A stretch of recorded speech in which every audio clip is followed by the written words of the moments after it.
Meu irmão policial roubou meu carro, atropelou uma criança e fugiu. Depois meus pais tentaram me incriminar por isso dizendo que o filho dele não pode crescer sem pai, não seja desumano, então eu fiz eles se arrependerem. Certo, Reddit, isso aconteceu há cerca de 1 ano e eu ainda estou lidando com as consequências.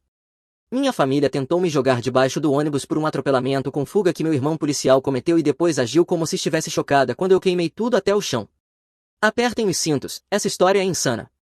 Eu tenho 29 anos, trabalho como inspetor de equipamentos industriais para fábricas em todo o meio oeste. Não é glamouroso, mas paga bem e me permite viajar sem ficar fora por semanas seguidas.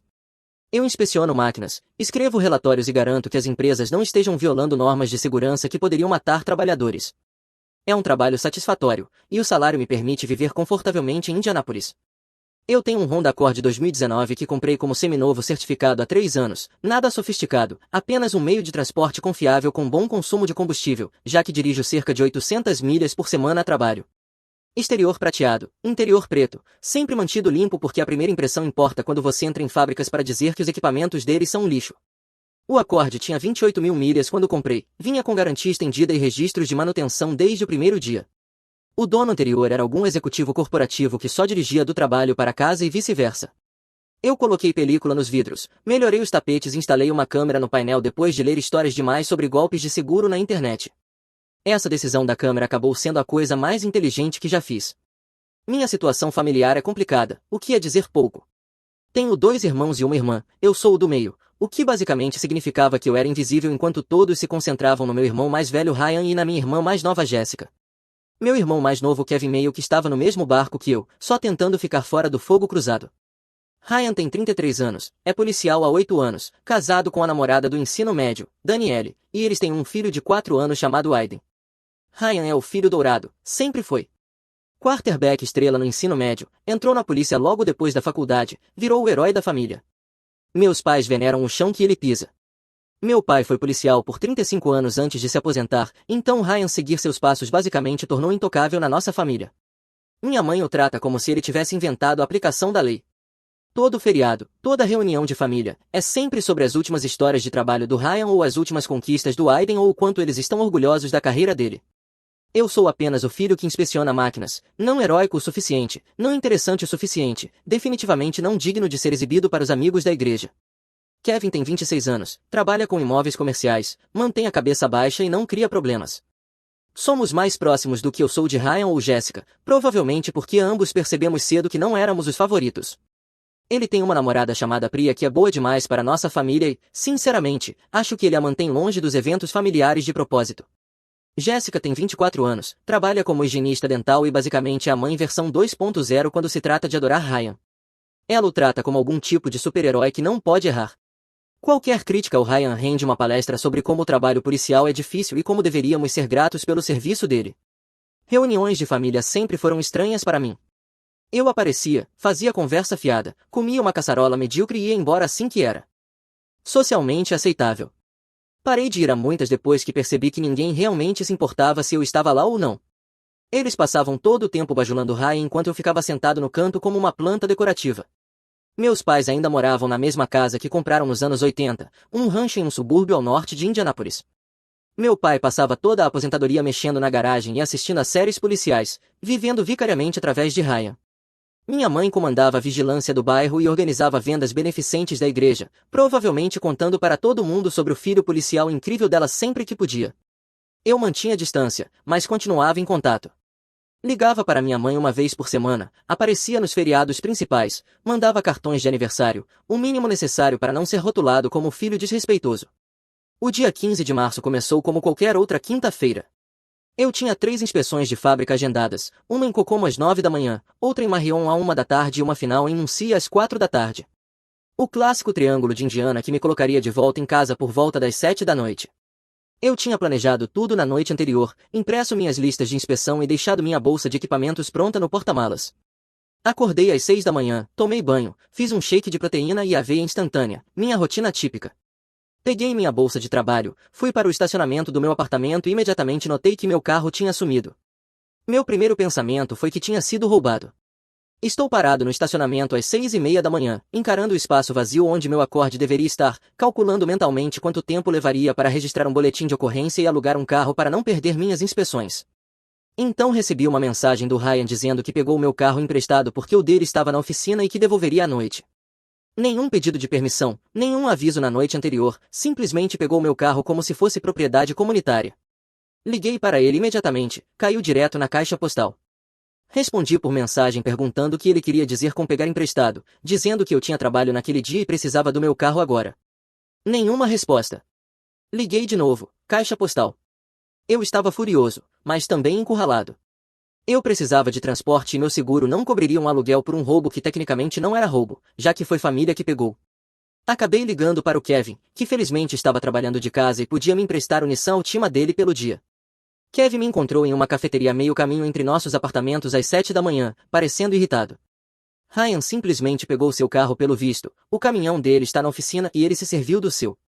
Ele pelo menos pediu? O que você acha? Kevin balançou a cabeça. Clássico Ryan, faz o que quer e todo mundo que lide com isso. Vou enlouquecer se ele fizer algum arranhão. Quer que eu ligue para ele? Já tentei, ele está me ignorando. Kevin me jogou as chaves. Não se preocupe em devolver hoje à noite, eu trabalho de casa amanhã também se precisar, mas falando sério, você precisa impor limites com ele. Tento isso há 29 anos e nunca funcionou. Dirigi para as inspeções no carro do Kevin, remoendo tudo o tempo inteiro. A fábrica de Kokomo tinha uma prensa hidráulica com defeito que quase arrancou a mão de um trabalhador no mês passado, registrei uma notificação para correção imediata. A instalação de Marion precisava de novos sistemas de ventilação no departamento de soldagem. A planta de Muncie estava em condições razoáveis, apenas uma inspeção de rotina. Terminei por volta das 6 da tarde e segui de volta para Indianápolis. Meu telefone ficou em silêncio o dia inteiro, nenhuma ligação do Ryan, nenhuma mensagem, nada. Então, às 6:47 da noite, meu telefone explodiu. Minha mãe ligou primeiro. Você precisa vir para casa agora mesmo. O que houve? Apenas vem agora, a voz dela soava em pânico. Mãe, estou a 1 hora de distância, o que está acontecendo? Seu irmão precisa de você. Meu estômago afundou. Qual irmão? Ryan. Houve um acidente. Ele está bem? Apenas venha para cá. Ela desligou. Liguei imediatamente para o Ryan, caixa postal. Liguei para o Kevin, sem resposta. Liguei para a Jéssica, sem resposta. Minha mente corria por todas as possibilidades. O Ryan estava ferido? Algo tinha acontecido em serviço? Por que todo mundo estava sendo tão vago? Pisei fundo no Altima do Kevin a 80 milhas por hora na rodovia I-69, fazendo o trajeto em 45 minutos em vez de 1 hora. Cheguei à casa dos meus pais às 7:35 da noite e encontrei a caminhonete policial do Ryan na garagem, junto com o Toyota da Jéssica, o Buick dos meus pais e o meu Honda Accord estacionado na rua com danos visíveis na parte dianteira. Meu carro tinha um enorme amassado no para-choque frontal, o capô estava todo dobrado do lado do passageiro e o farol direito completamente estilhaçado. Fiquei ali parado olhando, tentando processar o que estava vendo. Caminhei até a casa e nem bati, entrei direto. A família inteira estava na sala, minha mãe, meu pai, o Ryan, a Daniela e a Jéssica, todos me olhando como se eu tivesse entrado em um velório. O que aconteceu com o meu carro? Ryan se levantou, ainda de uniforme. Precisamos conversar. O que aconteceu com o meu carro? Meu pai interrompeu. Filho, sente-se, temos uma situação. Eu não quero sentar, quero saber por que meu carro parece que bateu numa parede. Minha mãe começou a chorar, chorar de verdade. Isso é tão terrível, aquela pobre criança. Meu sangue gelou. Que criança? A mandíbula do Ryan estava tensa. Houve um acidente esta tarde. Que tipo de acidente? Uma criança correu para a rua, eu não vi a tempo. O quarto começou a girar. Você atropelou uma criança com o meu carro? Foi um acidente. Quão grave? Perna quebrada, alguns hematomas. Ele vai ficar bem. Onde está a criança agora? No hospital. Você chamou a polícia? Então percebi o quão idiota essa pergunta era. Você é policial. Você fez um boletim de ocorrência? Silêncio. Ryan, você fez um boletim de ocorrência? Mais silêncio. Meu pai se levantou. Agora espera aí, você fez o relatório ou não? Ryan finalmente falou. Não. Você atropelou uma criança com o meu carro e não fez um relatório? É complicado. Como isso é complicado? Você atropelou uma criança, você comunica o ocorrido, isso é literalmente o seu trabalho. Daniele falou, a voz tremendo. Ele não podia. Por quê? O rosto do Ryan ficou vermelho. Por que eu não deveria estar naquele bairro? O que isso quer dizer? Quer dizer que eu estava resolvendo assuntos pessoais de uniforme durante o meu turno e, se meu supervisor descobrir, eu estou acabado. As peças começaram a se encaixar. Que tipo de assunto pessoal? Isso não é importante. É bem importante, considerando que você atropelou uma criança enquanto fazia seja lá o que fosse. Meu pai se colocou entre nós. O ponto é que precisamos descobrir como lidar com a situação. A situação já está resolvida. Ele relata o que aconteceu, aceita as consequências e garante que a família da criança seja amparada. Pronto. Minha mãe balançou a cabeça. Não podemos fazer isso. Por que não? Jéssica se intrometeu. Porque o Ryan tem uma carreira, ele tem uma família, o Aiden precisa do pai. E a criança que ele atropelou não importa? Não é isso que ela está dizendo, meu pai falou. Estamos tentando proteger esta família mentindo. Ryan me encarou diretamente. Eu preciso que você diga que estava dirigindo. Eu ri de verdade. Você está brincando. Não estou. Você quer que eu leve a culpa por você atropelar uma criança? Só por enquanto, até as coisas se acalmarem. Não. Minha mãe segurou meu braço. Por favor, ele é seu irmão. Ele também é um policial que cometeu um atropelamento com fuga. Não foi um atropelamento com fuga, disse Ryan. Eu fui ao hospital, me certifiquei de que a criança estava bem. Você disse a eles que era o motorista? Não. Então foi um atropelamento com fuga. A voz do meu pai ficou dura. Cuidado com o tom. Meu tom? Você está falando sério agora? O seu filho de ouro roubou meu carro sem permissão, atropelou uma criança enquanto fazia algo que ele nem sequer quer nos contar e fugiu do local. E agora quer que eu minta para a polícia sobre isso, e vocês estão preocupados com o meu tom. Ryan deu um passo à frente. Você não entende a situação. Então me explica. O que você estava fazendo que era tão importante que não podia ser visto? Ele não respondeu. Foi o que eu pensei. Meu pai tentou de novo. Filho, escuta, se o Ryan for culpado por isso, ele perde o distintivo, perde a aposentadoria, perde tudo. A carreira inteira dele acaba. Pense na Danielle e no Aiden. Pense na criança que ele atropelou. A criança vai ficar bem, disse Jéssica, eles já estão recebendo atendimento médico.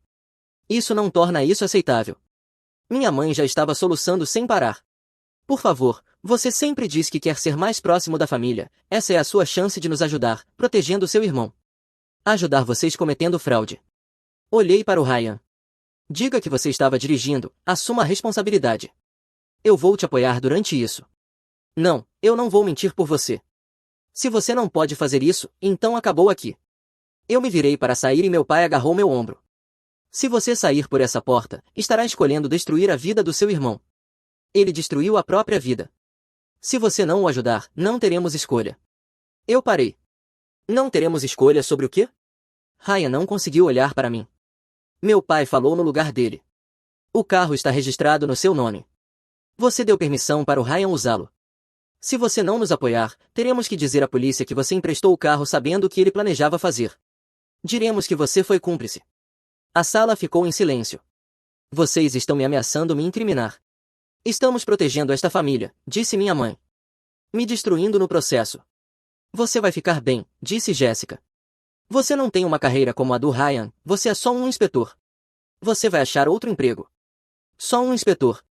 Não foi isso que quisemos dizer, disse meu pai. E como vocês quiseram dizer? O Ryan tem mais a perder, isso é um fato. Então eu sou descartável. Pare de ser dramático, Jéssica rebateu. Isso é sobre fazer o que é certo para a família. O que é certo para a família é o Ryan assumir o que fez. A voz do Ryan ficou fria. Você vai nos ajudar ou não? Não. Então você está fazendo uma escolha.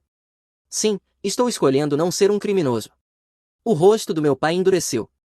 Então você não nos deixa escolha. Vamos dizer que você sabia de tudo. Você será acusado como cúmplice. Vocês realmente fariam isso para proteger o Ryan? Sim. Minha mãe ainda chorava. Por que você está tornando isso tão difícil? Apenas ajude seu irmão, por favor. Eu olhei para cada um deles, meus pais, meus irmãos, minha cunhada, todos me encarando como se eu fosse o vilão por não querer assumir a culpa por um atropelamento com fuga. Eu estou indo embora. Para onde você pensa que vai? Meu pai exigiu. Para um advogado. Não ouse. Eu saí, entrei no carro do Kevin e fui embora enquanto todos eles ficavam na varanda gritando comigo. Minhas mãos estavam tremendo tanto que tive de encostar o carro 3 quarteirões depois. E foi aqui que ser minucioso salvou minha vida. Lembra da câmera no painel que eu instalei? Aquela que coloquei depois de ler histórias demais sobre golpes de seguro. Aquela coisa estava gravando o tempo todo em que o Ryan esteve com o meu carro. Cheguei em casa por volta das 9 da noite e fui direto para o meu laptop abrir o aplicativo da câmera. A câmera tinha backup em nuvem, então mesmo com o dispositivo físico ainda estando no meu carro na casa dos meus pais, todas as gravações foram enviadas automaticamente, e havia muitas gravações. O vídeo começava às 6 da manhã, quando Ryan entrou no meu carro na casa dele. Ele estava de uniforme, em serviço. Passou por um drive-thru do Burger King e depois seguiu para um bairro a cerca de 20 minutos da área de patrulha dele. Estacionou numa rua residencial por 15 minutos. Às 8 da manhã, uma mulher entrou no banco do passageiro. Não dava para ver o rosto dela claramente, mas definitivamente não era a Danielle. Eles conversaram por alguns minutos, ela lhe entregou algo e saiu. Ryan dirigiu para outro local, outra área residencial, ainda mais longe da zona de patrulha dele. Estacionou na rua, ficou ali por mais 20 minutos apenas olhando para o telefone. Então, às 9 da manhã, ele saiu do meio-fio sem olhar e uma criança de bicicleta surgiu entre dois carros estacionados. O impacto foi perturbador até mesmo no vídeo. A criança foi arremessada, Ryan freou bruscamente, saiu do carro, olhou em volta em pânico, depois voltou para dentro e foi embora. Ele dirigiu direto para o hospital, estacionou no setor de emergência e esperou. Cerca de 30 minutos depois, uma ambulância chegou com a criança. Ryan observou de dentro do carro e então foi para a casa dos meus pais. Tudo estava gravado, o rosto dele, o uniforme, o atropelamento, a fuga, tudo. Eu baixei todas as gravações em 3 pendrives separados e também no meu disco rígido externo. Depois comecei a fazer ligações. A primeira foi para o Kevin às 9h30 da noite. Preciso dormir aí hoje. O que aconteceu? Eu contei tudo, o acidente, a reunião da família, as ameaças. Eles ameaçaram te incriminar? O pai disse que contaria à polícia que eu fui cúmplice, que eu sabia o que o Ryan planejava fazer. Isso é insano. Eu tenho as imagens da câmera, tudo. Meu Deus. Espera, você gravou tudo? Backup automático na nuvem. Tem o Ryan de uniforme, o atropelamento, a fuga, tudo. Kevin ficou em silêncio por um segundo. O que você vai fazer? Preciso de um advogado, um bom. Conheço um cara, um criminalista que cuidou do caso de dirigir embriagado de um amigo no ano passado, inteligente, não brinca em serviço. Pode me mandar o contato dele? Me dá 5 minutos. Obrigado. E Kevin, eles provavelmente vão atrás de você por me ajudar. Que tentem. Kevin me mandou o contato do advogado às 9h43 da noite. O nome era Robert Bishop. Tinha um escritório no centro da cidade, especializado em defesa criminal e litígios civis. Liguei para ele às 9h45 da noite esperando cair na caixa postal, mas ele realmente atendeu. Escritório de Advocacia Bishop. Senhor Bishop, meu nome é Daniel Reis, preciso de ajuda com uma situação envolvendo um policial e um atropelamento com fuga. Estou ouvindo. Expliquei tudo, meu irmão pegando meu carro, o acidente, as ameaças, as imagens da câmera do painel. Você tem as imagens com você? Sim, várias cópias. Ótimo, não mostre isso a ninguém, não diga mais ninguém que você tem isso. Você pode vir ao meu escritório amanhã de manhã? Que horas? 7 da manhã, antes que alguém perceba que você contratou um advogado. Estarei aí. Traga tudo, as imagens, qualquer mensagem de texto, qualquer documentação que comprove que o carro é seu, tudo. Certo. E, Senhor Reis, não fale com sua família, não atenda às ligações deles, não responda mensagens, silêncio total até nos encontrarmos. Entendido. Vejo o senhor amanhã. Passei a noite no apartamento do Kevin quase sem dormir. Meu telefone explodiu com mensagens e ligações da minha família. Mãe, por favor me liga, precisamos conversar sobre isso de forma racional, pai. Você está cometendo um erro enorme, nos ligue. Jéssica, você realmente vai destruir a vida do Ryan por causa disso? Pense no Aiden. Ryan, última chance de fazer a coisa certa. Danielle, como você pode fazer isso com o seu sobrinho? Eu não respondi a nenhuma delas. Encontrei Robert Bishop em seu escritório às 7 da manhã em ponto. Meados dos 40. Terno caro, o tipo de homem que parecia já ter visto tudo 2 vezes. Mostre o que você tem. Tirei meu laptop e reproduzi todas as imagens da câmera do painel. Ele assistiu sem dizer uma palavra, fazendo anotações em um bloco jurídico. Quando terminou, recostou-se na cadeira. Isso é bem direto. O que eu faço? Primeiro vamos garantir que você esteja protegido. Sua família está ameaçando torná-lo cúmplice disso, o que significa que precisamos agir antes deles. Vamos à polícia hoje. Hoje? Agora mesmo, antes que sua família tente distorcer a história. Vamos entrar na delegacia, entregar essas imagens e dar um depoimento completo sobre o que aconteceu. Você vai dizer que seu irmão pegou seu carro sem permissão, que você só soube do acidente na noite passada e que sua família tentou forçá-lo a assumir a culpa. Eles vão enlouquecer. Ótimo! Você ficará oficialmente registrado como alguém que se apresentou voluntariamente, isso é enorme. E quanto às ameaças? Você tem isso por escrito? Apenas as mensagens pedindo para eu ajudar.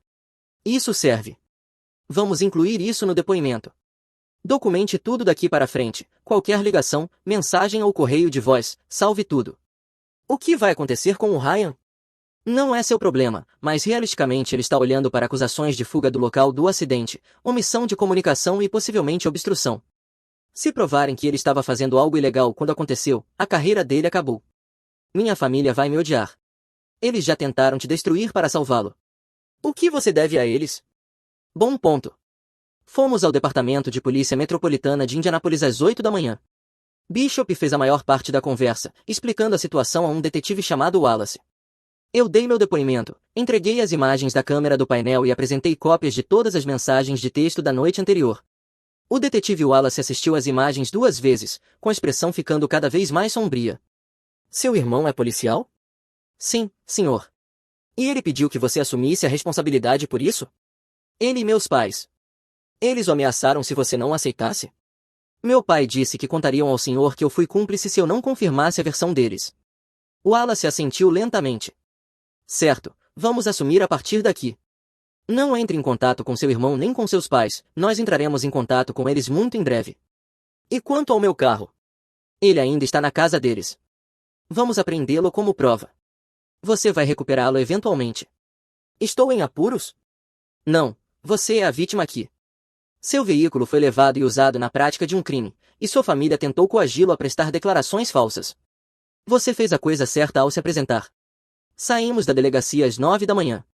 Bishop me acompanhou até o carro. O que acontece agora? Agora esperamos. Eles vão investigar, entrevistar sua família e provavelmente prender seu irmão hoje ou amanhã. Depois as coisas ficam complicadas. Quão complicadas? Sua família vai retaliar, espere assédio, espere que tentem virar outros parentes contra você, espere que digam que você está mentindo. Documente tudo, não se envolva, deixe comigo. E quanto à criança que o Ryan atropelou? Isso é uma questão separada. A família provavelmente vai entrar com uma ação civil contra seu irmão, talvez contra você também, já que o carro é seu. Eles podem fazer isso? Podem tentar, mas temos as imagens mostrando que seu irmão pegou o carro sem permissão. Qualquer advogado minimamente competente vai retirar você do processo assim que ver isso. Isso vai ficar caro, não vai?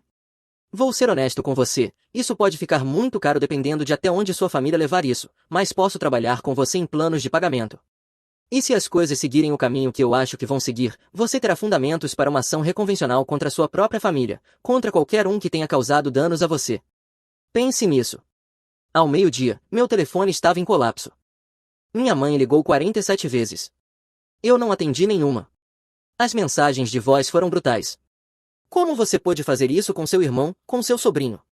Você está destruindo nossa família. Seu pai e eu te criamos melhor do que isso. Você está sendo egoísta e vingativo. Ryan está enfrentando acusações criminais por sua causa. Espero que esteja feliz. Você está morto para nós. Nunca mais entre em contato com esta família. Jessica enviou um muro de mensagens. Ryan acabou de ser preso no trabalho, na frente de todo mundo. O departamento inteiro dele sabe que você fez isso. Aiden perguntou por que a polícia levou o papai embora. O que eu vou dizer para ele? Você é uma pessoa terrível por fazer isso. Todo mundo na igreja sabe o que você fez. Ninguém quer ter nada a ver com você. As mensagens da Danielle foram piores. Você tirou meu marido do nosso filho por causa do seu carro idiota. Espero que você nunca tenha filhos, porque seria um péssimo pai. Ryan só estava tentando ajudar alguém e você destruiu a vida dele. Meu pai ligou uma vez e deixou uma única mensagem de voz. Você fez sua escolha. Você não é mais bem-vindo nesta casa. Você não é família. Nunca mais entre em contato com sua mãe. Você a matou. Eu salvei tudo e encaminhei tudo para o Bishop. Kevin ligou à 1 da tarde. Você ficou sabendo? O Ryan foi preso. Eles o suspenderam enquanto investigam. Já está em todos os noticiários locais. As imagens da sua câmera vazaram de alguma forma. Estão em todo lugar. O quê? Olha o Twitter. Abri o Twitter e procurei por Indianápolis e atropelamento com fuga. Com certeza, alguém tinha vazado o vídeo. O rosto do Ryan estava claro, o uniforme estava claro, o impacto estava claro. Tinha 200 mil visualizações e só aumentava. Os comentários eram implacáveis. Policial atropela criança e foge, por que alguém se surpreende? É por isso que ninguém confia na polícia. Espero que ele vá para a prisão por muito tempo. Covarde de uniforme. As notícias locais pegaram o caso, NBC, ABC, CBS, todos exibindo reportagens sobre um policial envolvido em um atropelamento com fuga capturado em vídeo, preso depois que o próprio irmão forneceu provas. Meu telefone tocou, número desconhecido. Alô, Sr. Reis, aqui é Jennifer Ortiz do Canal 13. Gostaríamos de entrevistá-lo sobre a prisão do seu irmão. Sem comentários. O público quer ouvir o seu lado da história. Sem comentários. Desliguei. 3 outros repórteres ligaram na hora seguinte. Parei de atender. Bishop ligou às 3 da tarde. Você viu as notícias? Difícil não ver. Isso na verdade é bom para nós. A opinião pública está do seu lado. Você é o irmão que fez a coisa certa. Não parece bom. Como sua família está te tratando? Como se eu fosse um assassino. Guarde tudo, vamos precisar. 2 semanas depois, a família da criança entrou com um processo. Nomearam tanto Ryan quanto eu como réus, pedindo $500 mil em indenização por despesas médicas, dor e sofrimento e danos emocionais. Bishop entrou com um pedido para me retirar do processo, apresentando as imagens da câmera que mostravam que Ryan pegou meu carro sem permissão. O advogado da criança, um homem chamado Paul Ramon, ligou diretamente para Bishop. Seu cliente claramente não tem culpa aqui. Vamos retirá-lo do processo. Agradeço. Quanto ao policial, vamos atrás de tudo. Ryan estava afundando. O processo criminal avançava, o processo civil se acumulava. O departamento de polícia o demitiu. Daniele pediu separação. Ele voltou a morar com meus pais. E minha família continuou me assediando. Minha mãe apareceu no meu apartamento às 10 da noite de uma terça-feira, batendo na porta. Abra, precisamos conversar. Eu não respondi. Eu sei que você está aí, seu carro está aqui. Silêncio. Você está destruindo esta família, é isso que você quer? Seu irmão não tem nada agora, sem emprego, sem esposa, sem filho. Você está feliz? Liguei para a polícia e denunciei assédio. Eles a fizeram ir embora. Jéssica começou a postar sobre mim nas redes sociais. Nada direto, apenas publicações vagas sobre traição familiar e cobras disfarçadas. Os amigos dela se juntaram nos comentários, nenhum deles sabendo da história completa.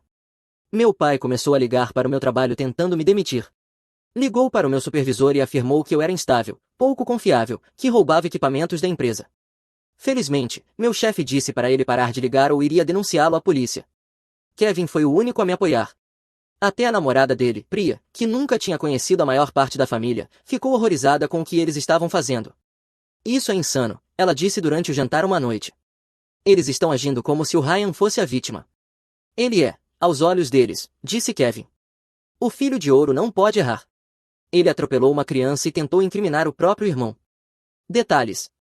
Passei a me reunir regularmente com o Bishop para discutir estratégia. Ele vinha documentando cada ato de assédio, cada mensagem ameaçadora, cada tentativa da minha família de me intimidar. Temos material suficiente para uma ordem de restrição, ele disse em uma reunião.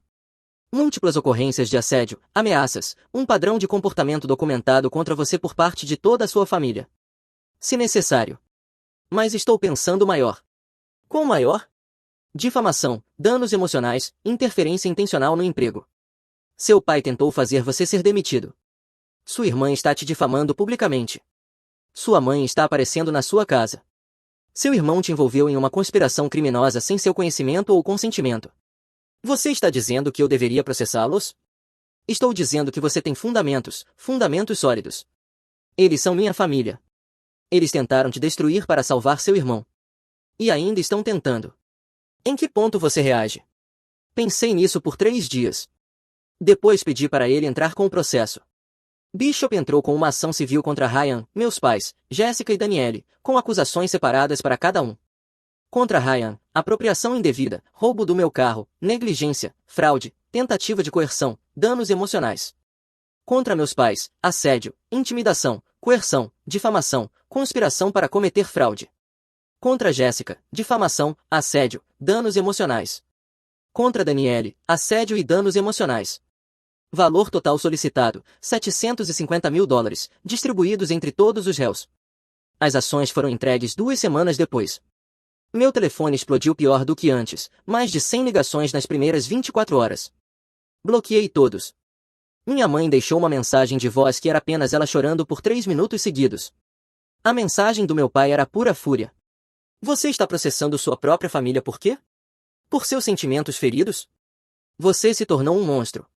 Mensagem da Jéssica. Espero que você morra sozinho. Mensagem da Daniele. Você destruiu tudo. Kevin ligou. Meu Deus, cara, você realmente processou eles. Eles não me deram escolha. A mãe está fora de si. Ela está dizendo para todo mundo que você teve um colapso mental. Claro que está. Você está bem?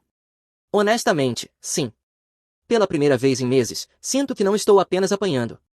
Bom. Pri e eu te apoiamos 100%. Valeu, irmão. As notícias locais pegaram a história. Irmão processa a família após tentativa de encobrimento de atropelamento com fuga. A história se espalhou regionalmente, depois nacionalmente. A Fox News fez uma reportagem, a CNN mencionou. O Twitter foi a loucura. A opinião pública estava esmagadoramente do meu lado. Ele fez a coisa certa e eles tentaram destruí-lo. Processe todos. Família não significa deixar criminosos escaparem. Esse policial merece tudo o que está vindo. Meus pais contrataram um advogado, um sujeito chamado Philip Turner, especializado em direito de família. Ele ligou para Bishop tentando negociar. Seu cliente está sendo vingativo. Isso está destruindo uma família. Seus clientes tentaram incriminar meu cliente por um crime. Eles o assediaram por meses. Tentaram interferir no emprego dele. Meu cliente está se defendendo. Estamos dispostos a emitir um pedido público de desculpas e concordar com a ausência de contato. Não é suficiente. O que ele quer? Justiça, responsabilidade, compensação pelos danos. Ele quer dinheiro da própria família? Ele quer que enfrentem as consequências de suas ações. Isso é ridículo. Então nos vemos no tribunal. O processo criminal contra Ryan avançou. Ele se declarou culpado por fugir do local do acidente, omissão de comunicação e obstrução. Recebeu 2 anos de prisão, suspensos com liberdade condicional, 500 horas de serviço comunitário. E a perda permanente da certificação policial dele. A criança se recuperou completamente, o que foi a única boa notícia em toda essa história. O processo civil da família da criança foi encerrado com um acordo em que Ryan pagou $200.000, ele teve de vender a casa para conseguir pagar. Nossos processos civis ainda estavam em andamento. A fase de descoberta em um processo é quando você pode exigir documentos, registros, comunicações, tudo. Bishop foi implacável. Nós intimamos os registros telefônicos que mostravam ligações entre membros da família coordenando a versão deles antes de me confrontarem. Conseguimos mensagens de texto entre Ryan e meus pais planejando como me convenceriam a assumir a culpa. Recuperamos publicações apagadas da Jéssica nas redes sociais sobre mim, que ela achava que tinham desaparecido para sempre. Obtivemos e-mails da Daniele para o meu empregador tentando me demitir. Conseguimos os registros das ligações do meu pai para o meu local de trabalho. As provas eram esmagadoras. Bishop marcou os depoimentos e fez cada um deles sentar em uma sala, sob juramento, e responder perguntas. O depoimento do Ryan foi brutal. Ele teve de admitir que pegou meu carro sem permissão, que atropelou a criança enquanto fazia algo que se recusava a especificar, embora o advogado dele tenha confirmado depois que era um encontro para tratar de um assunto pessoal não relacionado ao trabalho policial, e que fugiu do local. Por que você pediu que seu irmão assumisse a culpa? Achei que ele me ajudaria mentindo para a polícia, por ser da família. Você considerou as consequências para ele? Na verdade, não. Você pensou na criança que atropelou? Claro que pensei. Então por que não registrou o ocorrido? Entrei em pânico. Você ameaçou seu irmão? Não. Você não disse a ele que a família iria incriminá-lo se ele não cooperasse? Não fui eu, foi meu pai. Mas você estava presente? Sim. E não o impediu? Não. O depoimento da minha mãe foi ainda pior. Ela chorou durante a maior parte, dizendo que só estava tentando proteger o filho e que não entendia por que eu estava sendo tão cruel. Você disse ao seu filho que ele era descartável em comparação com o Ryan? Não com essas palavras. Que palavras você usou? Eu disse que o Ryan tinha mais a perder. Porque a carreira dele importa mais, porque ele tem uma família. Então o outro filho não importa. Não foi isso que eu quis dizer. Você foi ao apartamento dele bater na porta às 10 da noite? Eu queria falar com ele. Depois de ele ter pedido que não o contatasse? Ele é meu filho. A polícia teve de removê-la da propriedade? Sim. O depoimento do meu pai foi só raiva e desvio. Ele dizia que eu era ingrato, que sempre fui o filho problemático, que estava usando a situação para chamar a atenção. Você tentou fazer seu filho ser demitido do trabalho? Liguei para o chefe dele para expressar preocupações. Que preocupações? Que ele era instável. Com base em quê? Ele estava processando a própria família. Depois de essa família tentar incriminá-lo por um crime. Não estávamos incriminando ninguém. Você disse que diria à polícia que ele era cúmplice se não assumisse a culpa. Isso não é incriminação. Isso é proteger o Ryan às custas do outro filho. Às vezes sacrifícios precisam ser feitos.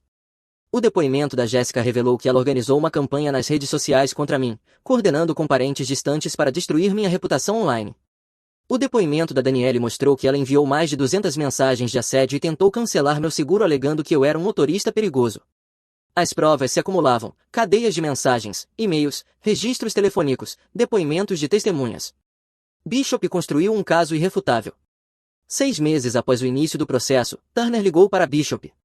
Meus clientes querem fazer um acordo. Estou ouvindo. Eles concordam com a ausência permanente de contato, um pedido público de desculpas e $50 mil. Nem de perto. O que você quer? $600 mil no total, divididos entre os réus de acordo com o nível de envolvimento.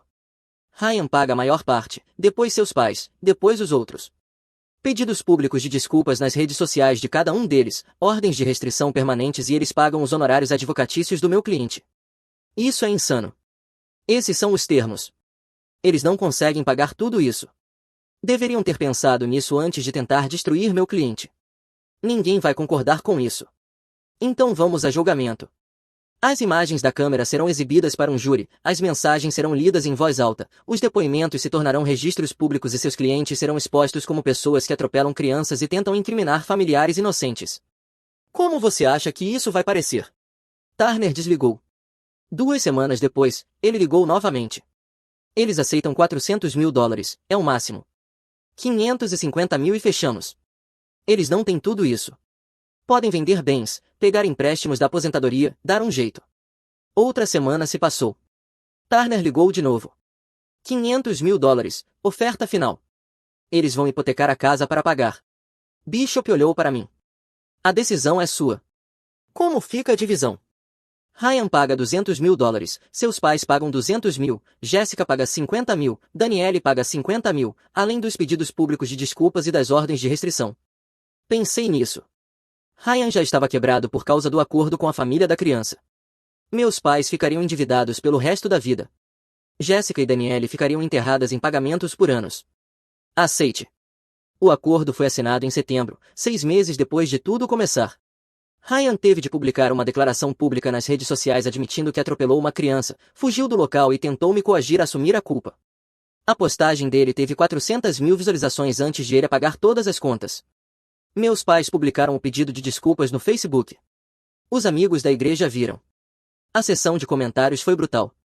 Em 2 semanas, eles foram discretamente removidos de 3 comitês voluntários diferentes. Jéssica e Danielle publicaram desculpas mais curtas. O marido da Jéssica viu a dela e pediu separação 2 dias depois. Aparentemente, descobrir que sua esposa participou de uma tentativa de incriminar alguém foi o limite para ele. As ordens de restrição entraram em vigor imediatamente, permanentes. Nenhum deles podia me contatar, se aproximar de mim ou mencionar meu nome em qualquer lugar. Violações significavam prisão. O dinheiro levou 3 meses para chegar. Ryan liquidou o fundo de aposentadoria dele, $200 mil sumiram. Ele já tinha perdido tudo com o processo da criança, então isso acabou com ele de vez. Meus pais fizeram uma segunda hipoteca da casa aos 68 anos, uma dívida de $200 mil que vão pagar até morrer. Meu pai teve de sair da aposentadoria e arrumar um emprego na Home Depot. Minha mãe começou a trabalhar meio período na creche da igreja. Jéssica pegou o dinheiro emprestado com 3 amigos diferentes da família, o crédito dela despencou. Ela teve de vender o carro e trocar por outro com 150 mil milhas. Danielle pegou o dinheiro emprestado com os pais, que agora se recusam a falar com Ryan. A família inteira dela cortou contato com os dois. Eu paguei a Bishop 150 mil dólares em honorários, comprei um acorde novo para substituir o que foi dado como perda total e investi o restante. Kevin cortou contato com todos, exceto comigo. Ele e Priya ficaram noivos 3 meses depois. Eu sou o padrinho. A criança se recuperou completamente. Os pais dele me enviaram um cartão de agradecimento com uma foto dele de volta à bicicleta. Ryan agora trabalha em uma loja de artigos esportivos, gerente assistente, ganhando 42 mil dólares por ano. Ele e Danielle se mudaram para Kentucky para recomeçar. Minha mãe tentou enviar cartões para a casa do Kevin 2 vezes, ele devolveu sem abrir. Meu pai ligou para o Kevin uma vez tentando marcar um encontro. Kevin disse para ele respeitar a ordem de restrição ou seria preso. O divórcio da Jessica foi finalizado em dezembro. Ela se mudou para um estúdio e perdeu a maioria dos amigos quando a história veio à tona. Meus pais ainda estão na casa, mas passando dificuldades. Meu pai trabalha 30 horas por semana aos 69 anos. Minha mãe trabalha 20 horas na creche da igreja. Eles vão pagar essa hipoteca até os 85 anos.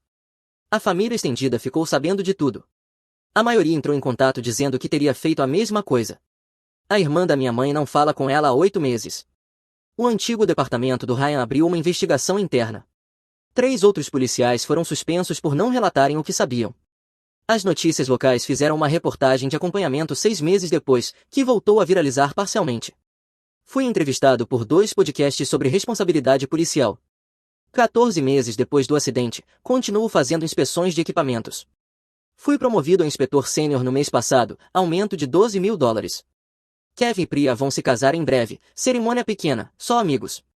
Eu sou o padrinho. Comprei um condomínio de 2 quartos, meu primeiro escritório doméstico de verdade. Comecei a sair com uma consultora de segurança que conheci pelo trabalho. No terceiro encontro, ela perguntou sobre minha família, contei tudo. Ela disse bom para você e falou sério. Minha mãe violou a ordem de restrição uma vez, apareceu no meu condomínio. Bishop chamou a polícia.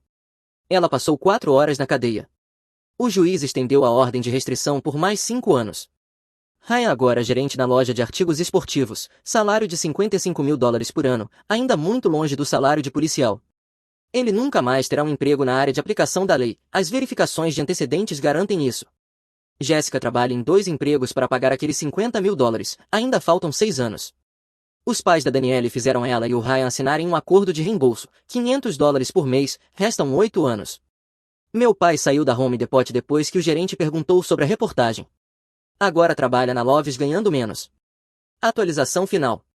Na semana passada recebi um e-mail de alguém dizendo ser produtor de uma série documental de crimes reais.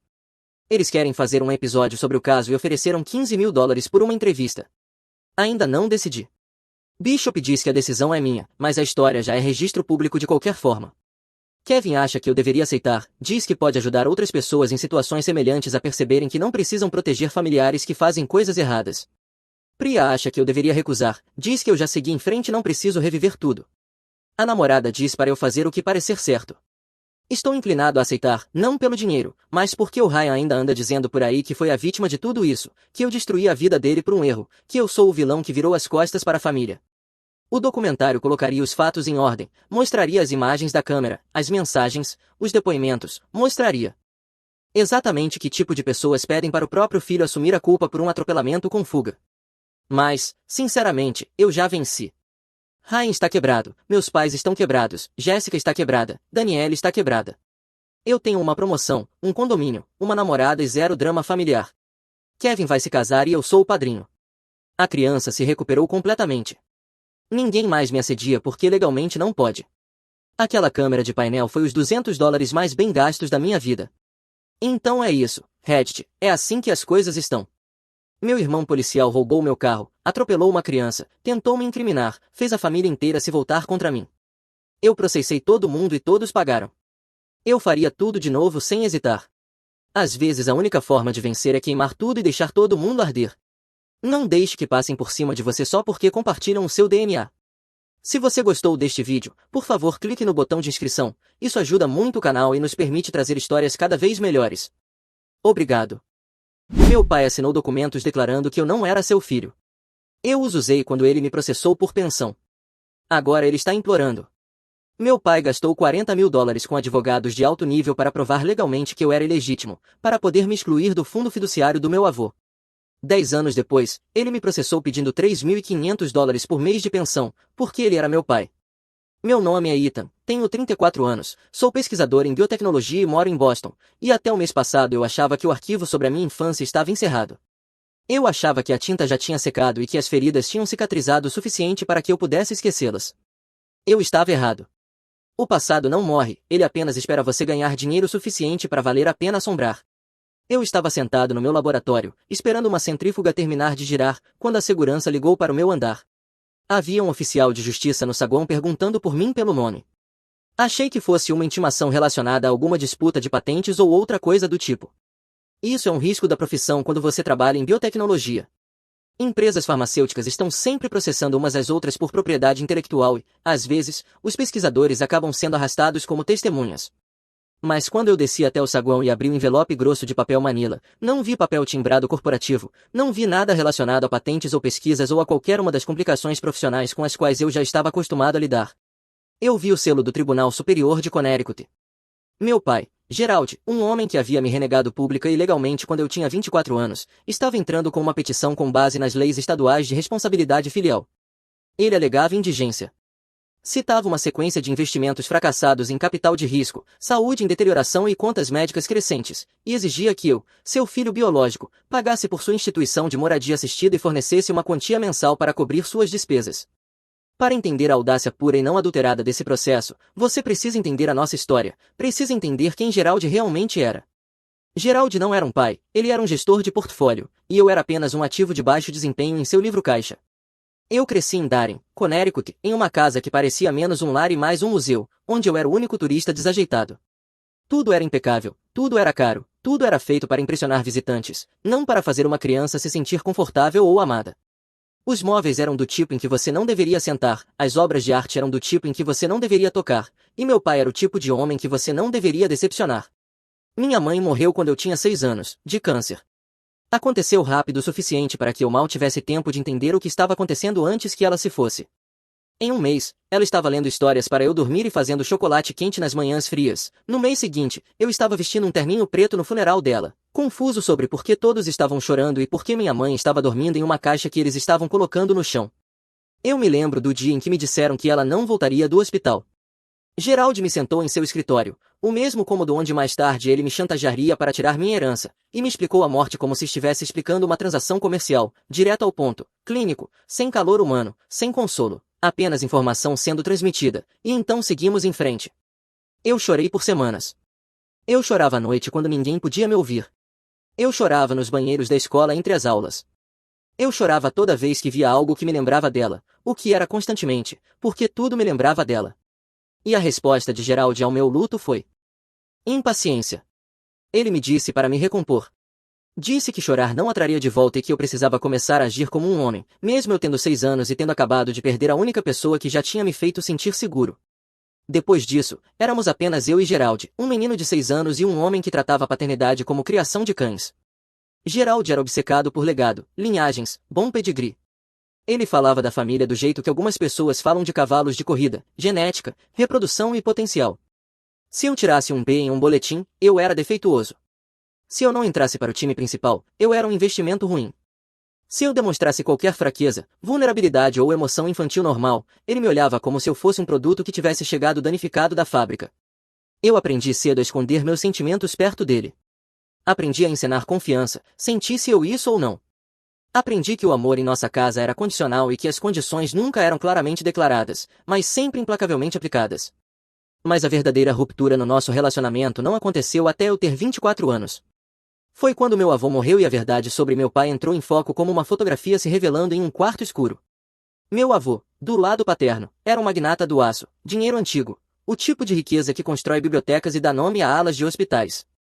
Ele era um homem complicado, com uma consciência pesada sobre como aquela riqueza havia sido acumulada, e passou seus últimos anos tentando fazer algum bem com ela, filantropia, fundos de caridade, doações anônimas para causas nas quais acreditava.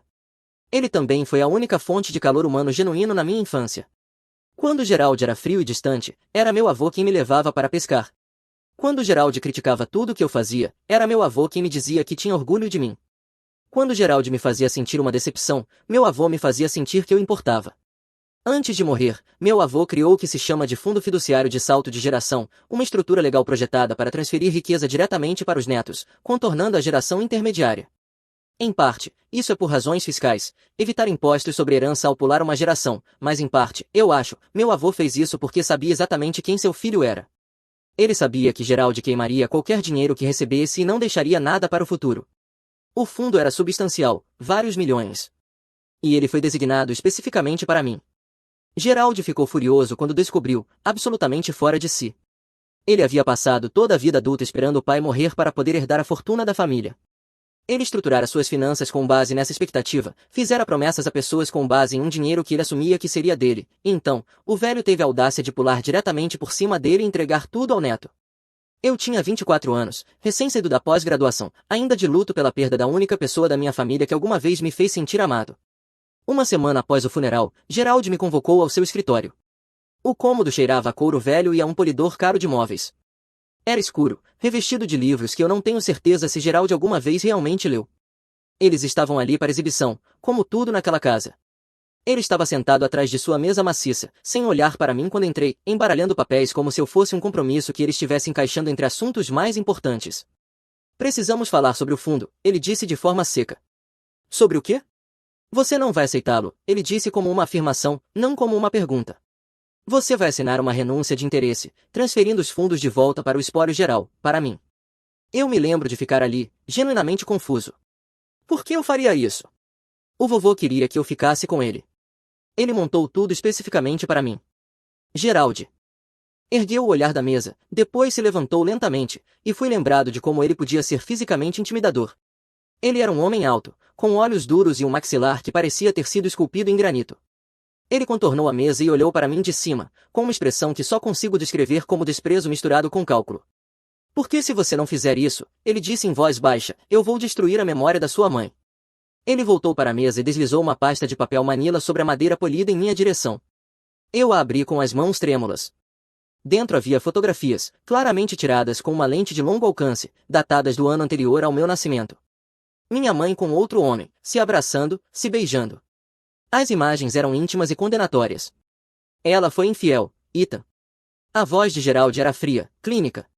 Eu sei há anos que você não é meu filho biológico. Você é fruto do instrutor de tênis dela. Eu o criei por caridade, por respeito aos votos que fiz, mesmo que ela tenha quebrado os dela, mas eu serei condenado se deixar o dinheiro do meu pai ir para o sangue de um estranho. Eu senti o ar sair do cômodo. Meus pulmões pararam de funcionar, meu coração parou de bater. Tudo parou, exceto o zumbido nos meus ouvidos e as fotografias girando diante dos meus olhos. Você está mentindo, eu sussurrei. Tente me desmentir. Os lábios de Gerald se curvaram em algo que não era exatamente um sorriso. Se você reivindicar esse fundo, eu vou entrar com uma ação judicial contestando a paternidade. Vou arrastar o nome dela pela lama em todos os tabloides da Nova Inglaterra. Todos saberão que ela foi infiel. Cada pessoa que se lembra dela, cada amigo que ela teve, cada colega, todos saberão exatamente que tipo de mulher ela realmente foi. É isso que você quer? Proteger sua conta bancária ao custo da dignidade dela? Eu era jovem, eu estava com o coração partido. Eu venerava a memória da minha mãe porque ela foi o único dos pais que alguma vez me mostrou amor genuíno. A ideia de ela ser envergonhada publicamente, mesmo depois de morta, me deixou fisicamente doente. Eu podia sentir o gosto da bile no fundo da garganta. Eu olhei para aquele homem que me criou com nada além de indiferença fria por 18 anos, e percebi algo naquele momento. Ele não se importava comigo, nunca se importou. Eu era um item em seu orçamento, uma obrigação que ele havia cumprido com investimento mínimo. A única coisa com que ele se importava era o livro-caixa, o dinheiro. Está bem, eu disse, com a voz trêmula. Fique com o dinheiro. Eu não o quero. Eu não quero nada de você nunca mais. Mas Gerald não se satisfez com um acordo verbal. Ele queria blindagem legal, queria documentação, queria ter certeza de que eu jamais poderia mudar de ideia e voltar para buscar o que era legitimamente meu. Os advogados dele redigiram um documento, uma declaração juramentada, assinada por Gerald sob pena de perjúrio, declarando que ele tinha motivos para acreditar que eu não era seu descendente biológico. O documento afirmava que, para fins do espólio e de todas as relações legais futuras, nosso vínculo familiar estava, por meio daquele ato, rompido. Em troca de eu assinar a renúncia ao fundo, ele concordava em não processar o espólio por fraude em relação à suposta infidelidade da minha mãe. Eu assinei os papéis, todos eles. Eu abdiquei de milhões de dólares e da minha ligação legal com a única família que me restava. Então eu fiz uma única mala, entrei no meu carro e fui embora de Darien, Connecticut, naquela mesma noite. Eu não olhei pelo retrovisor. Eu não me despedi. Eu simplesmente fui embora. Mudei-me para Boston com quase nada. Eu tinha meu diploma de pós-graduação e uma pequena quantia em economias, e absolutamente nenhum apoio familiar. Os primeiros meses foram brutais. Eu esfregava banheiros e prédios de escritórios à noite. Trabalhava no turno da madrugada em uma cafeteria antes das aulas. Eu comia macarrão instantâneo, sanduíches de pasta de amendoim e tudo que conseguisse encontrar em promoção no mercado de desconto. Houve noites em que eu me sentava sozinho no meu minúsculo apartamento, um estúdio mal grande o suficiente para uma cama e uma mesa, e me perguntava se tinha cometido um erro terrível. Eu poderia ter lutado. Poderia ter contestado a declaração juramentada. Poderia ter arrastado Gerald para o tribunal e exposto as mentiras dele e talvez recuperado minha herança. Mas toda vez que eu considerava isso, pensava em anos de litígio. Pensava em depoimentos, em produção de provas, em peritos. Pensava em ver o rosto de Gerald do outro lado de uma sala de tribunal, ouvir a voz dele, ter de falar com ele sobre ele, e ser constantemente lembrado de tudo que ele havia tirado de mim. Pensava no impacto que isso teria na minha saúde mental, na minha capacidade de me concentrar no trabalho, na minha chance de construir algo novo. Então eu continuei avançando, um dia de cada vez, um turno de cada vez, uma prova de cada vez. Construí uma carreira em genômica por pura teimosia. Eu era bom no trabalho e estava disposto a dedicar horas que outras pessoas não estavam. Eu ficava até tarde no laboratório quando todos os outros iam para casa. Eu li artigos científicos nos fins de semana. Eu publiquei pesquisas que chamaram a atenção de pessoas que realmente importavam. Lentamente, de forma incremental, minha vida começou a tomar forma. Não foi fácil, houve retrocessos e decepções, e momentos em que eu quis desistir, mas eu não tinha a opção de desistir. Eu havia queimado todas as pontes com Gerald e não havia nenhuma rede de segurança esperando para me amparar se eu caísse. O sucesso era o único caminho adiante, então eu o percorri. Conheci minha esposa, Raquel, em uma conferência 3 anos depois de eu ter deixado Connecticut. Ela estava apresentando uma pesquisa sobre expressão gênica, e era brilhante e engraçada, e ria das minhas piadas terríveis. Nosso primeiro encontro foi um café que virou jantar, que virou conversa até 2 da manhã. Ela não vinha de dinheiro, não se importava com pedigrees ou linhagens de sangue, nem com nenhuma das coisas pelas quais Gerald havia passado a vida obcecado. Ela apenas se importava com quem eu era como pessoa. Nós nos casamos 2 anos depois, em uma pequena cerimônia com amigos do trabalho, sem família do meu lado. Eu cheguei a considerar brevemente convidar antigos amigos do meu avô, pessoas que me conheciam quando eu era criança, mas decidi não fazê-lo. Aquele capítulo estava encerrado. Eu estava construindo algo novo. Eu criei uma vida que era rica de maneiras que Gerald jamais poderia compreender. Mas as dúvidas são como ervas daninhas, elas crescem no escuro, mesmo quando você acha que já arrancou todas. Cerca de 1 ano depois de eu ter deixado Connecticut, comprei um kit comercial de teste de DNA, não pelos resultados de ancestralidade ou pelas informações de saúde. Eu o comprei porque precisava saber a verdade. Eu precisava saber se Gerald estava dizendo a verdade sobre minha mãe ou se ele simplesmente havia fabricado a mentira mais devastadora que conseguiu imaginar para me manipular a abrir mão da minha herança. Eu cuspi no tubo, enviei pelo correio e esperei. Quando os resultados voltaram 3 semanas depois, eu estava sozinho no meu pequeno apartamento em Boston e abri o e-mail com as mãos trêmulas. O DNA me associava a um primo de primeiro grau do lado da família de Gerald. Os marcadores genéticos eram inegáveis. A ciência era clara. Gerald era meu pai biológico. Ele tinha mentido. Mentido sobre a fidelidade da minha mãe, mentido sobre minha concepção, mentido para os advogados, mentido para mim. Ele havia fabricado uma decepção elaborada e usado meu amor pela minha mãe morta como uma arma contra mim, tudo para roubar uma herança que era legal e legitimamente minha. Eu encarei aquela tela do computador por horas. Passei por todas as emoções que você pode imaginar: raiva, luto, sensação de justiça, desespero. O impulso de voltar voando para Connecticut e confrontá-lo era quase avassalador, mas então percebi algo. Voltar significaria advogados. Significaria batalhas judiciais. Significaria ver o rosto dele e ouvir a voz dele e permitir que ele voltasse à minha vida. O dinheiro me conectaria a ele novamente, e essa conexão era uma corrente que eu tinha acabado de passar 1 ano cerrando. Eu não queria o dinheiro, eu queria o silêncio. Então imprimi os resultados do DNA e os coloquei em um cofre de banco. Fechei a tampa, girei a chave e fui embora. Deixei Gerald ficar com seus milhões roubados. Imaginei que ele morreria sozinho sobre uma pilha de ouro, cercado por coisas caras e desprovido de qualquer pessoa que realmente se importasse com ele. Isso parecia punição suficiente.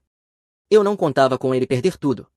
Aparentemente, o gênio de Gerald para os negócios era em grande parte sorte e herança. Sem a orientação e os recursos do pai, ele era apenas mais um investidor medíocre, com gostos caros e péssimo julgamento. Ao longo da década após minha partida, ele despejou o dinheiro do fundo em startups de tecnologia especulativas que implodiram de forma espetacular.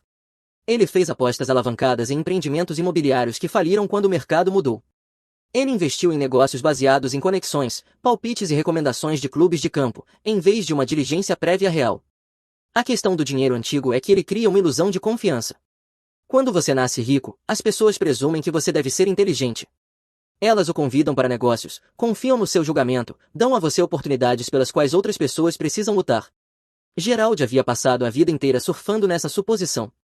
Ele achava que era um gênio financeiro porque seus investimentos sempre tinham dado certo, mas eles sempre tinham dado certo porque ele investia o dinheiro do pai, usando as conexões do pai na rede do pai.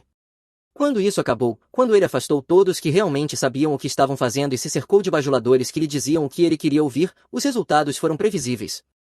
Ao longo dos anos, ouvi rumores, sussurros de antigos contatos de Connecticut que ocasionalmente entravam em contato para fofocar. Gerald havia vendido a casa de Darren. Gerald tinha se mudado para um lugar menor. Gerald havia parado de aparecer nos eventos do clube. Gerald tinha sido visto em restaurantes onde nunca teria posto os pés antes, comendo refeições que jamais teria pedido. Eu não senti satisfação ao ouvir essas coisas. Não senti vindicação. Na maior parte do tempo, não senti nada. Ele era um estranho. Os problemas dele eram problemas dele. Eu tinha minha própria vida para viver agora. Aos 72 anos, Gerald estava quebrado. Sua saúde estava falhando. O homem que passou a vida inteira obcecado por riqueza e legado não tinha nenhum dos dois. Ele enfrentava a perspectiva de depender de assistência pública, de programas governamentais, do tipo de rede de segurança que sempre desprezou com desprezo. E então alguém, provavelmente um de seus advogados, falou para ele sobre as leis de responsabilidade filial. A maioria das pessoas nem sabe que essas leis existem. Eu certamente não sabia até receber aquela ação judicial. Mas em Connecticut, como em cerca de outros 30 estados, existem estatutos na legislação que podem obrigar filhos adultos a pagar pelo sustento de pais indigentes. Essas leis são antigas, datam das leis elisabetanas para os pobres, de séculos atrás, e raramente são aplicadas nos tempos modernos. A maioria das pessoas nunca ouviu falar delas. A maioria dos advogados nunca entrou com um processo com base nelas. Mas elas ainda estão lá, sentadas no código legal, esperando para serem transformadas em arma por alguém desesperado o suficiente para tentar. Gerald estava desesperado, e lá estava eu, seu filho biológico, agora um executivo bem-sucedido em biotecnologia, com um bom salário, uma casa nos subúrbios e uma vida que, vista de fora, parecia capaz de absorver um pagamento mensal de $3.500. Ele estava jogando a carta da biologia depois de passar a vida inteira negando-a. A audácia disso me tirou o fôlego. A disfarçatez descarada desse homem, reivindicando a paternidade quando isso era lucrativo, depois de declarar legalmente que eu não era seu filho quando isso também lhe foi conveniente, era quase impressionante em sua depravação. Eu contratei uma advogada. O nome dela era Meredith, uma mulher afiada, especializada em litígios familiares complexos. Ela tinha a reputação de ser absolutamente implacável no tribunal, o tipo de advogada sobre a qual outros advogados alertavam seus clientes. O escritório dela ficava no centro da cidade, todo em vidro, aço e obras de arte caras, mas ela se vestia como se estivesse pronta para uma briga de rua. Ternos sem firulas, sapatos práticos, o tipo de mulher que parecia gostar mais de vencer do que de receber pagamento. Quando me sentei em seu escritório e contei toda a história, desde o começo, ela não franziu a testa, não demonstrou simpatia nem indignação, nem nenhuma das emoções que uma pessoa normal demonstraria ao ouvir sobre um pai que chantageou o próprio filho para tirar milhões de dólares. Ela sorriu. Era o tipo de sorriso que você vê em um tubarão logo antes de ele morder, o tipo de sorriso que fazia você ficar muito feliz por ela estar do seu lado. Deixe-me ver se entendi isso corretamente, ela disse, batendo a caneta contra o bloco de notas. Ele está processando você com base na paternidade biológica. Sim, ele afirma que, como eu sou filho dele, a lei de Connecticut me obriga a sustentá-lo agora que ele é indigente. E você tem o teste de DNA provando que é o filho biológico dele. Tenho. Eu pausei. Mas também tenho isto. Eu deslizei uma fotocópia pela mesa dela. Era a declaração juramentada de 10 anos atrás, o documento no qual Gerald havia jurado, sob pena de perjúrio, que eu não era seu descendente biológico, o documento que ele usará para roubar minha herança e romper nossa relação legal. Meredith pegou o papel e leu devagar, os olhos percorrendo cada linha como se ela estivesse saboreando uma refeição refinada. Quando terminou, leu novamente. O sorriso dela se alargava a cada parágrafo, até que ela parecia um gato que tinha comido canário e já estava planejando o que comer depois. Ah, isto é lindo, Ela disse quando finalmente colocou o papel sobre a mesa. Isto é absolutamente lindo. Seu pai cometeu suicídio processual e ainda nem percebeu. Nós podemos ganhar? Eu perguntei. Meredith me olhou diretamente nos olhos. A expressão dela era de pura confiança. Ethan, nós não vamos apenas ganhar. Nós vamos criar jurisprudência. Eles vão ensinar este caso nas faculdades de direito. A data da audiência foi marcada para uma terça-feira cinzenta de novembro, o tipo de dia em que o céu parece concreto e o ar morde o rosto quando você caminha do estacionamento até o fórum. As árvores estavam nuas, folhas mortas espalhadas pela calçada. Tudo parecia frio e definitivo. Eu vesti meu melhor terno, azul marinho, bem ajustado, o tipo de roupa que você usa quando quer transmitir sucesso sem ostentação. Eu me sentia calmo de uma forma que não esperava. Por 10 anos, eu carreguei o peso do que Gerald tinha feito comigo, arrastando isso atrás de mim como uma corrente presa ao meu tornozelo. Agora eu estava prestes a colocá-la no chão. Eu não via Gerald havia uma década. Quando ele foi levado para dentro do tribunal, quase não o reconheci. Ele estava mirrado, encolhido. Os ombros largos de que eu me lembrava tinham se curvado para dentro. A presença dominante tinha diminuído para algo quase lamentável. Ele estava em uma cadeira de rodas, empurrada por uma cuidadora domiciliar que parecia preferir estar em qualquer outro lugar. Mas a arrogância ainda estava lá. Eu podia vê-la no formato do maxilar, na maneira como ele mantinha o queixo erguido mesmo enquanto o corpo traía. O sentimento de direito estava gravado nas linhas profundas ao redor da boca. Ele vestia um terno caro, claramente de tempos melhores, pendurado em seu corpo magro como um figurino de uma peça da qual ele já não fazia parte. Ele parecia um rei no exílio, ainda esperando o trono enquanto estava sentado na sarjeta. Gerald não olhou para mim quando entrou. Ele olhou diretamente para o juiz, um homem severo chamado Juiz Morrison, que tinha a reputação de não ter nenhuma paciência para dramas familiares.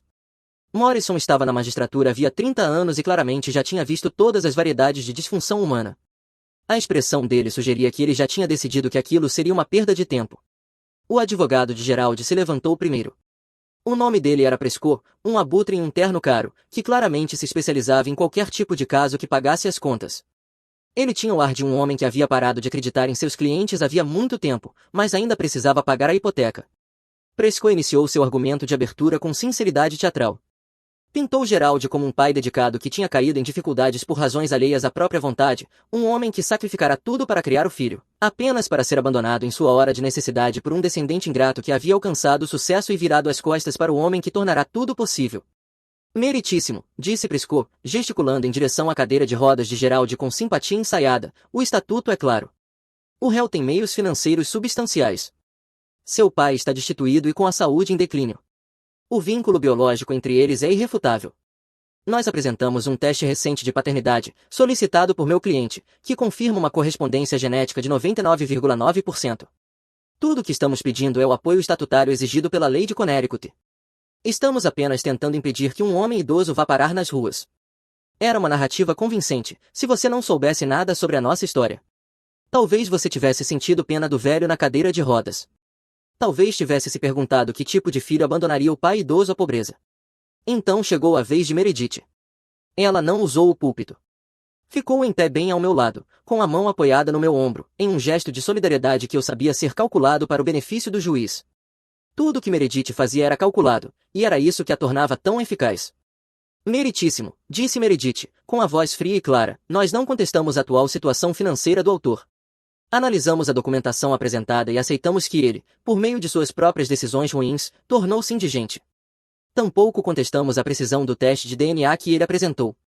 A ciência genética é clara. Ela fez uma pausa. O tribunal ficou em silêncio. No entanto, requeremos a rejeição imediata do pedido com base na doutrina do impedimento judicial. O juiz Morrison ergueu uma sobrancelha. Explique, doutora. O impedimento judicial impede que uma parte assuma uma posição em um processo judicial que seja diretamente contrária a uma posição que ela tenha adotado com sucesso em um processo anterior. Meredith virou-se para olhar diretamente para Gerald enquanto falava. Essencialmente, meritíssimo, você não pode dizer a um tribunal que o céu é azul para ganhar um caso e depois dizer a outro tribunal que o céu é verde para ganhar um caso diferente. A lei não permite esse tipo de inconsistência fundamental. Ela caminhou em direção ao estrado e entregou um documento ao oficial de justiça. Há 10 anos, continuou Meredith, com a voz ganhando firmeza, Gerald Ashford coagiu meu cliente a renunciar a uma herança multimilionária. Ele conseguiu isso por meio de uma campanha calculada de manipulação emocional e manobras legais. Central a esse esquema foi uma declaração juramentada, prestada sob juramento e apresentada ao Tribunal de Sucessões, na qual Gerald Ashore declarou que Ita Ashore não era seu filho biológico. A sala ficou completamente silenciosa. Eu observei o rosto de Gerald. Pela primeira vez desde que havia entrado, ele olhou para mim. Seus olhos estavam arregalados, a boca ligeiramente aberta. Ele claramente não esperava por isso. O advogado dele parecia confuso e alarmado, folheando freneticamente seus próprios papéis. Prescott claramente não havia sido informado sobre a declaração juramentada. Gerald o contratara para apresentar um simples pedido de pensão, provavelmente garantindo que seria algo direto. Ele negligenciara mencionar a papelada inconveniente de uma década atrás. Este é o anexo 1, disse Meredith, erguendo o documento. Uma declaração juramentada de não paternidade assinada pelo autor, datada de 14 de junho de 2014. Neste documento, Gerald Ashore declara sob juramento, e eu cito, tenho provas irrefutáveis de que Ita Ashore não é de minha descendência biológica e, por meio deste ato, rompo todo o reconhecimento familiar e vínculo legal com ele. Ela deixou as palavras pairarem no ar. Ele usou essa declaração juramentada para garantir controle exclusivo do fundo fiduciário de seu pai. Ele a apresentou ao Tribunal de Sucessões como prova de que meu cliente não tinha direito à herança. O tribunal aceitou essa representação e o fundo foi distribuído de acordo com a vontade dele. Meredith voltou-se novamente para o juiz. Portanto, meritíssimo, temos um dilema. Ou Gerald Ashore cometeu perjúrio e fraude há 10 anos, quando disse ao Tribunal de Sucessões que meu cliente não era seu filho, ou ele está mentindo para este tribunal hoje, quando afirma que meu cliente é seu filho. Não pode ser das duas formas. A lei não permite que ele seja pai quando isso é lucrativo e um estranho quando é conveniente. Ele fez sua escolha uma década atrás. Ele assinou documentos, prestou juramentos, descontou os cheques. Ele não pode desfazer isso só porque o dinheiro acabou. O juiz Morrison pegou a declaração juramentada antiga. Leu-a lentamente, com a expressão indecifrável. Em seguida, pegou o novo teste de DNA que Gerald havia apresentado. Olhou de um documento para o outro, como um homem comparando um recibo com uma conta e percebendo que os números não batiam.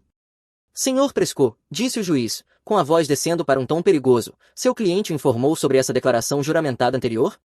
O rosto de Prescott ficou de um tom cinzento doentio. Ele olhou para Gerald com uma expressão de horror crescente, como um homem que acabará de perceber que tinha pisado em areia movediça. Não, meritíssimo, disse Prescott. Eu não fui informado sobre esse documento. Eu não tinha conhecimento desses procedimentos anteriores. Senhor Ashore, o juiz Morrison dirigiu-se diretamente ao meu pai. O senhor assinou esta declaração juramentada?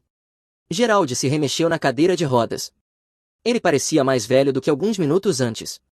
A arrogância estava rachando, revelando algo desesperado e acuado por baixo. Eu estava abalado na época, disse Gerald, com a voz rouca e fraca. Eu tinha suspeitas sobre minha falecida esposa.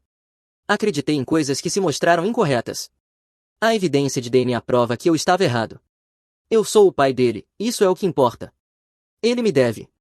O senhor jurou sob juramento, a voz do juiz Morrison era afiada como uma lâmina.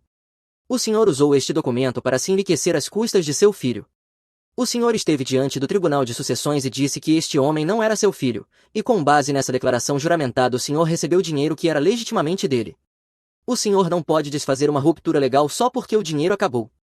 Mas eu sou o pai dele, a voz de Gerald se elevou, rachando com algo que poderia ser desespero ou poderia ser raiva. Eu o criei. Eu o alimentei. Eu coloquei um teto sobre a cabeça dele por 18 anos. Isso tem que contar para alguma coisa. Não conta para nada, a voz do juiz cortou a sala como um martelo, porque o senhor vendeu esse direito. O senhor trocou sua paternidade por um fundo fiduciário.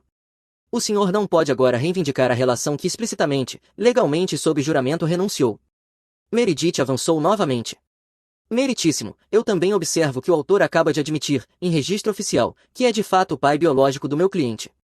Isso é uma admissão de que sua declaração juramentada de 2014 era falsa.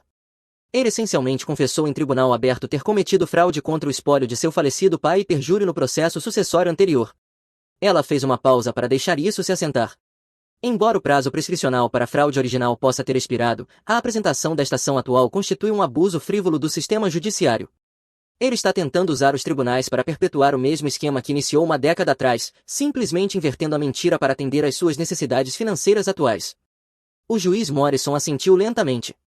Ele olhou para Gerald com uma expressão de puro e indisfarçado desprezo, o tipo de olhar que se dá a algo encontrado na sola do sapato. O pedido de pensão filial é rejeitado com prejuízo, decidiu o juiz. Senhor Ashur, o senhor está legalmente impedido de reivindicar paternidade para fins de benefício financeiro, tendo anteriormente negado essa mesma paternidade para o mesmo fim. Aos olhos deste tribunal, com base na sua própria declaração juramentada de 2014, o senhor não tem filho. O martelo desceu. O som ecoou pela sala como um tiro. Além disso, acrescentou o juiz Morrison, inclinando-se para frente sobre o estrado, estou condenando o autor a pagar todas as custas e honorários advocatícios incorridos pelo réu na resposta a esta ação frívola. E senhor Prescott, sugiro que retire seu cliente do meu tribunal antes que eu decida encaminhar esta declaração juramentada ao promotor público para análise de possíveis acusações de perjúrio. Eu não me importo com a idade dele nem com o fato de estar doente, fraude é fraude. Eu me levantei. Minhas pernas pareciam estranhas, como se pertencessem a outra pessoa. Meredith apertou minha mão e disse algo sobre ligar para o escritório dela para tratar da recuperação dos honorários, mas eu mal ouvi. Caminhei em direção à saída sem olhar para trás, para Gerald. Eu conseguia ouvi-lo atrás de mim, a voz subindo em um tom de pânico e desespero enquanto gritava com o advogado, exigindo saber como aquilo tinha acontecido, insistindo que devia haver algo que ainda pudessem fazer, ameaçando entrar com recursos, reclamações e processos contra todos os envolvidos, mas tudo soava distante, abafado, como o ruído de uma televisão ligada em outro cômodo. Empurrei as portas do tribunal e saí para a tarde cinzenta de novembro. O ar frio bateu no meu rosto e eu inspirei profundamente. Tinha gosto de liberdade. Meu telefone vibrou no bolso. Uma mensagem de um número desconhecido. Ethan, eu sei que você tem dinheiro, você não pode me deixar passar fome, eu sou sua carne e seu sangue. Olhei para a mensagem por um longo momento. Senti uma pontada familiar em algum lugar do peito, a velha resposta condicionada, a necessidade treinada de agradá-lo, de provar meu valor, de conquistar a aprovação que ele nunca havia dado livremente. Mas então pensei na declaração juramentada. Pensei nas mentiras que ele contou sobre minha mãe. Pensei nas fotos que ele usou para me chantagear, nas acusações de infidelidade que o DNA havia provado serem falsas. Pensei em 10 anos de silêncio enquanto ele gastava dinheiro que deveria ter sido meu, sem nunca entrar em contato, sem nunca sequer verificar se eu estava vivo ou morto. Digitei minha resposta lentamente. De acordo com a declaração juramentada que você assinou, eu sou filho de um instrutor de tênis. Você deveria pedir dinheiro a ele. Apertei enviar e, em seguida, bloqueei o número. A história não terminou em silêncio. Não poderia, porque Gerald não apenas tinha me processado, ele havia se exposto. As transcrições judiciais são registros públicos em Connecticut. Em menos de uma semana, os detalhes da audiência estavam circulando pelo mundo fechado e fofoqueiro do dinheiro antigo da Nova Inglaterra. Pessoas de clubes de campo comentavam que Gerald havia passado a vida inteira tentando impressionar, e agora sabiam que ele tinha cometido fraude contra o próprio espólio do pai para deserdar o filho. Souberam que ele assinará documentos jurando que eu não era seu filho e depois se virou e exigiu dinheiro de mim porque eu era. As pessoas nesses círculos falam, fofocam durante partidas de golfe, jantares e eventos beneficentes. Em menos de um mês, todos que importavam no mundo de Gerald sabiam exatamente o que ele tinha feito. A palavra fraude se espalha pela alta sociedade como fogo em mato seco. Ninguém quer ser associado a um fraudador. Os poucos amigos que ainda lhe restavam o abandonaram. O clube do qual ele fora membro por 40 anos revogou sua associação 2 semanas após o julgamento. Seu último parceiro de investimentos entrou com um processo acusando de deturpar ativos em um negócio de 6 anos antes. A ação citava casos específicos em que Gerald havia inflado números para garantir financiamento. Era um processo civil, mas a fase de produção de provas revelou e-mails que foram encaminhados ao gabinete do Procurador-Geral do Estado. Gerald acabou em uma instituição de cuidados administrada pelo Estado, iluminação fluorescente, pisos de linóleo, refeições em bandejas de plástico, o tipo de lugar financiado pelos mesmos programas de contribuintes contra os quais ele passou a vida inteira votando. 3 meses depois do julgamento, recebi uma ligação de Meredith. As sanções de honorários haviam sido processadas. Os ativos remanescentes de Gerald, uma pequena conta de investimentos que ele tentará esconder, tinham sido liquidados para cobrir meus custos legais. O cheque já estava a caminho. $22.000. Não eram os milhões que ele tinha roubado de mim, mas cobriam o que eu gastei para me defender de suas tolices, com um pouco a mais. Doei o excedente a um fundo de bolsas de estudo para estudantes universitários de primeira geração, jovens tentando construir algo por conta própria sem dinheiro familiar por trás. Pareceu-me apropriado. Alguns meses depois, um pacote chegou à minha casa, enviado por um advogado que cuidava dos assuntos de Gerald. A instituição tinha espaço de armazenamento limitado e Gerald foi obrigado a abrir mão da maioria de seus pertences pessoais. Alguém decidiu me enviar uma caixa com alguns itens. A maior parte era lixo, papéis velhos, bugigangas aleatórias, mas no fundo da caixa havia um álbum de fotos. Eu o abri. O álbum estava cheio de fotos minhas, eu aprendendo a andar de bicicleta, eu na formatura, eu ganhando uma feira de ciências. Por cerca de 10 segundos, eu me perguntei se talvez ele tivesse se importado, afinal. Então virei uma das fotos. Era uma foto minha aos 10 anos, segurando um troféu de primeiro lugar. No verso, com a letra de Gerald, estava escrito: custo do investimento até a data $42.000, retorno sobre investimento pendente. Folheei mais fotos. A mesma coisa. Valores em dinheiro, cálculos de custo, anotações de desempenho. Ele não as tinha guardado porque me amava. Ele as guardou como recibos. Naquela noite, levei o álbum até a lareira, fiz um fogo, alimentei as chamas com as fotos uma a uma e observei enquanto queimavam. 6 meses depois disso, recebi uma promoção no trabalho, chefe do meu departamento. O anúncio saiu no boletim interno da empresa e foi repercutido por algumas publicações do setor. Meu nome estava nas notícias pelos motivos certos. Uma semana depois, uma carta chegou. Sem endereço de retorno, mas reconheci a caligrafia. Gerald de alguma forma tinha conseguido acesso a papel e caneta. A carta tinha 3 páginas de acusações desconexas. Eu tinha roubado o legado dele. Eu tinha virado todos contra ele. Eu o tinha abandonado quando ele mais precisava de mim. Ele exigia que eu o visitasse. Exigia que eu pedisse desculpas. Exigia que eu reconhecesse tudo que ele tinha sacrificado para me criar. No final, ele escreveu: você me deve, você sempre me deverá. Eu fiz você. Eu li tudo. Depois caminhei até meu escritório em casa, peguei os resultados do DNA que eu guardava em meus arquivos havia mais de uma década e fiz 3 cópias. Enviei uma para o advogado que tinha me mandado a caixa com as coisas de Gerald, com uma nota explicando que era e sugerindo que fosse anexada a quaisquer registros oficiais. Enviei outra para o gabinete do promotor público que havia recebido o encaminhamento do juiz Morrison, caso algum dia decidissem seguir com a questão do perjúrio. A terceira cópia eu guardei. Em seguida, peguei a carta de Gerald, dobrei cuidadosamente e a enviei de volta para ele com um único post-it anexado. O post-it dizia: conforme sua declaração juramentada de 2014, eu não sou seu filho, por favor direcione toda a correspondência futura ao instrutor de tênis. Nunca mais ouvi falar dele. Se você gostou deste vídeo, por favor clique no botão de inscrição, isso ajuda muito o canal e nos ajuda a trazer mais e melhores histórias. Obrigado.